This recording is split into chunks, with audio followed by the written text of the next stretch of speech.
นี่คือบรรยากาศอยู่ในวัดในปากเสนี่สนาไซมาใส่บาตรอยู่ที่วัดใหญ่ปากเสอยู่จำปาสัก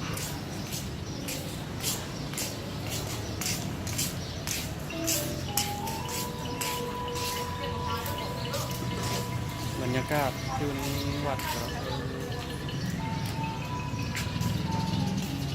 ผู้คนก็กำลังหลั่งไหลมาพอดีวันนี้สนาไซตื่นแต่เช้าแน่เพราะว่ามาบาตรที่วัดใหญ่เนาะบริเวณรอบตัววัด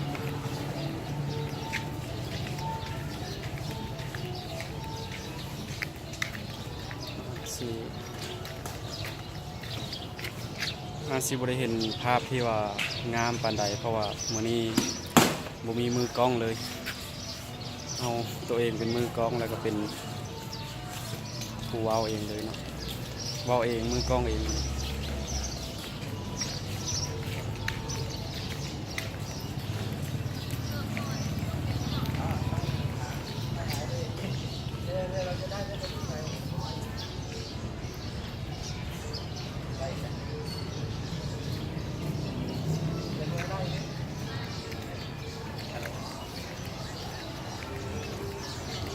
เดี๋ยวทำให้หาย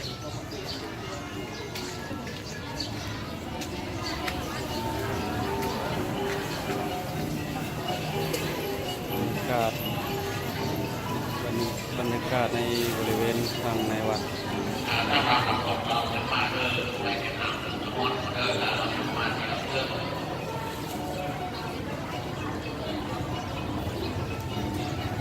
สำเร็จกันเนาะ